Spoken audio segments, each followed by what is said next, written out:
hundreds of millions of Americans know. Why do our elected really officials wrong. put us at such We risk? can't survive $20 Nothing can be trillion sacred. of outstanding public We must debt. balance the budget now. It's going bankrupt if it's not bankrupt already. If we don't fix it now, Some of the wisest people we saw knew that it would change forever.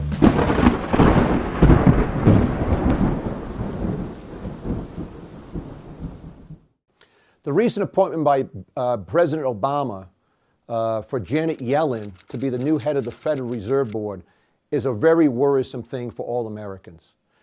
I started looking back about a year and looking for some articles. It looks as though even left of center Robert Samuelson, an economist, talks about how Ben Bernanke is running scared when they're doing $40 billion of asset purchases a month, treasuries and mortgage backs and so forth. Today we're doing $85 billion a month with no sign of stopping.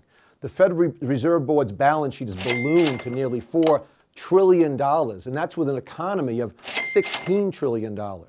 Look back at John Taylor writing over a year ago, "The mess we're in," talking about the risk of inflation.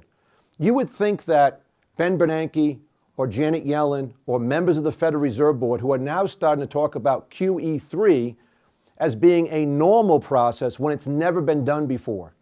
But as far as we can see, there isn't a legitimate economist or leader who can tell us how to get out of this mess. And now Bernanke and Yellen are almost like a Bernie Madoff situation. They've got themselves so far in. Bernie Madoff got him so far in that he had to keep lying about the numbers. Now they're so far in, they don't have a way to get out.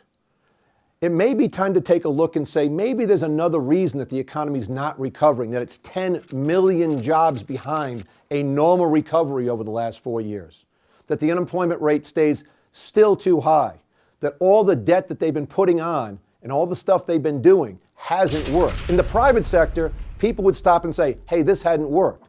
I would surmise there's a lot of other things to look at. The massive changes of tax laws, the estate tax going up and then going down and then going back up.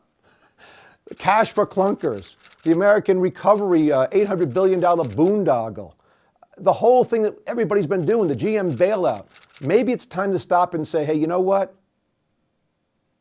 People aren't making investments because they don't know what's going to go happen. Whether it's the changes to Obamacare that are happening now, after the law has been written by fiat, by a president who doesn't have the right to. He's supposed to execute faithfully the laws passed by Congress, not change them overnight because of bad policy that's leading to his Democratic Party members taking a hit. So it's time to stop this nonsense and find a way out. But appointing Janet Yellen with more of the same is putting the whole shooting match of this great republic at risk. 200 and some odd years of a great economy, 200 and some odd years with wars have been fought, with this republic being the world superpower. And the world leader is now at risk, and it needs to stop.